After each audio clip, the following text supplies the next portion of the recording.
revenue is never the problem, all right? Anybody could show you, yo, I did 100K in sales and this is why you should buy my course, or I did $1 million in 3 months and this is why you should buy my course. Like, again, I'm not hating on people that have courses. You know, some of my friends sell courses for a living, you know what I mean? And some of them actually have good value and good things in them, you know? And I'll get into that in another video, but you can't just trust somebody that says $1 million in sales in 3 months and that's why you should tap in. You know what I'm saying? Like, I'll give you guys a quick example. All right. Like, I can make 10K in revenue right now. Like, if you give me a day, I'll make 10K, and I'll explain to you how. Very simple.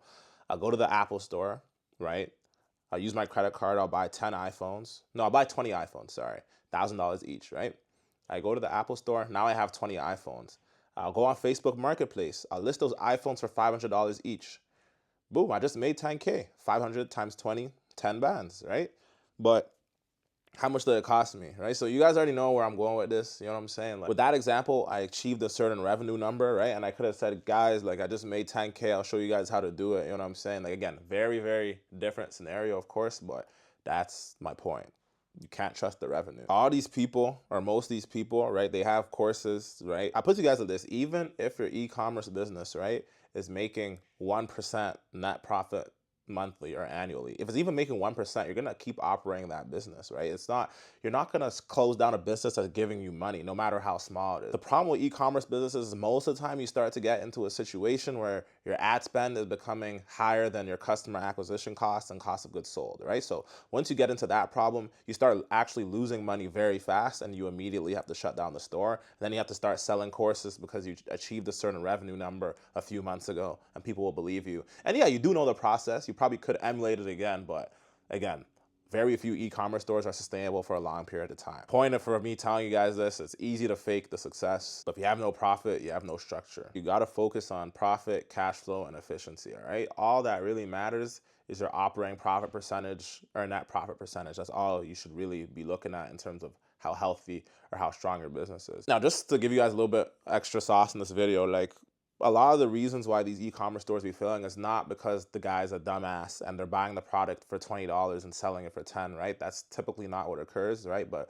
there's a bunch of other fees and little things that cut into your profit very aggressively, right? The biggest one is ads, right? That can really ruin you, but there's a lot of other ones that people don't consider. The second one, which no course will ever tell you about, is refunds and chargebacks, right? So even if somebody just returns the product, right, that's the best case scenario out of the two, right? If somebody just returns your product, you still have to accept their payment, right? You still have to return the payment, right? So that's at least 5% just gone in just processing fees, right? So that's the best case scenario.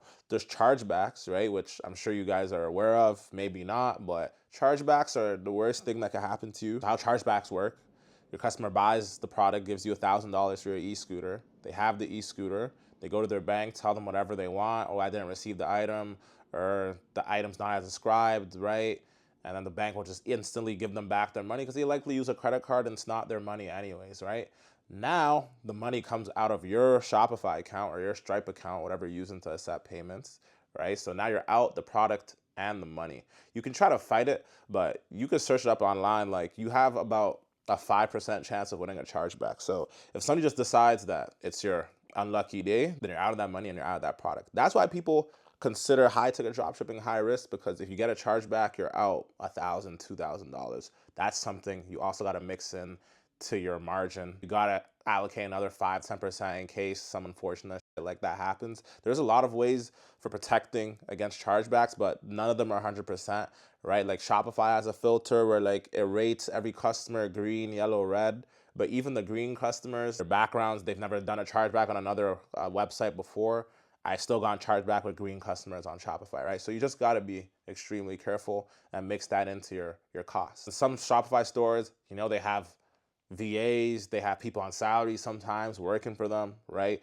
And once you start to lose profit, now you have this whole payroll expense that's also cutting into your margin and making you lose even more money, right? So those are just the few ways that you can go from having such a profitable business, you know, you're thinking your life is set, to all of a sudden it's downhill. It's happened to me. You know, I'll probably get into it in another video, my exact story, but I realized quick revenue doesn't mean shit.